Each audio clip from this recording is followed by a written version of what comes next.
Medijų turinys gali būti rodomas įvairiuose ekranuose.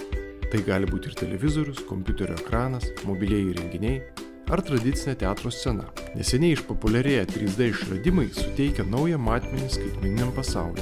Tačiau jums galbūt bus keista ir netikėta išgirsti, kad stereoskopo sukurti 3D vaizdai aplenkia 2 dimensijų plokščią kiną ir televiziją.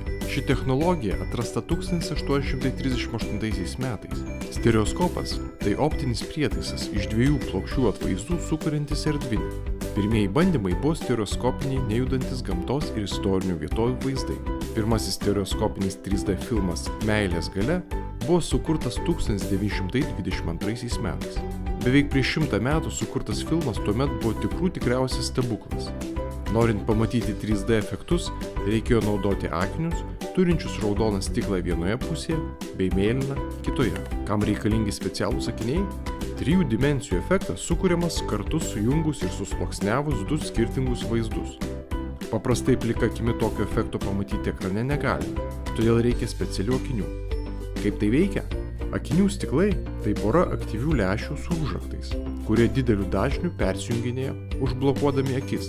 Iš pradžių kairėje, paskui dešinėje ir taip toliau. Taip pat televizorius kaitolioja kairį ir dešinį akį skirtus vaizdus, kurie rodomi šiek tiek skirtingais kampais.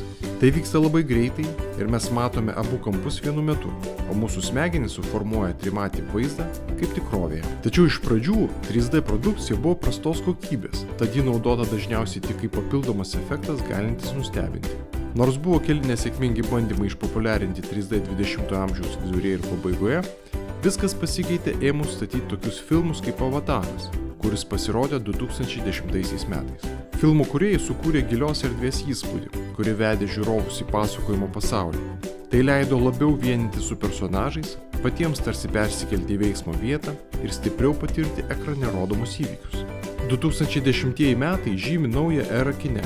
3D imta naudoti ir namų kine. Dabar 3D technologija taikoma labai plačiai kine, televizijoje, žaidimų konsolėse, internete, mobiliuosiuose įrenginiuose.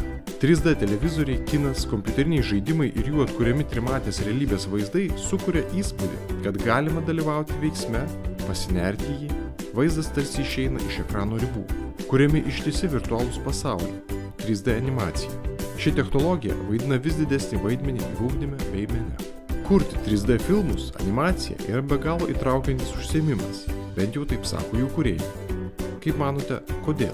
Kūrėjas gali ypatingai tiksliai perteikti personažų išvaizdą, veiksmo scenas, apšvietimą. Kiekvieną bruožą, detalės. Tai įtraukia. Kokius žinote filmus, žaidimus 3D formate? Kodėl jie atrodo patrauklūs? Kuo skiriasi nuo 2D filmų?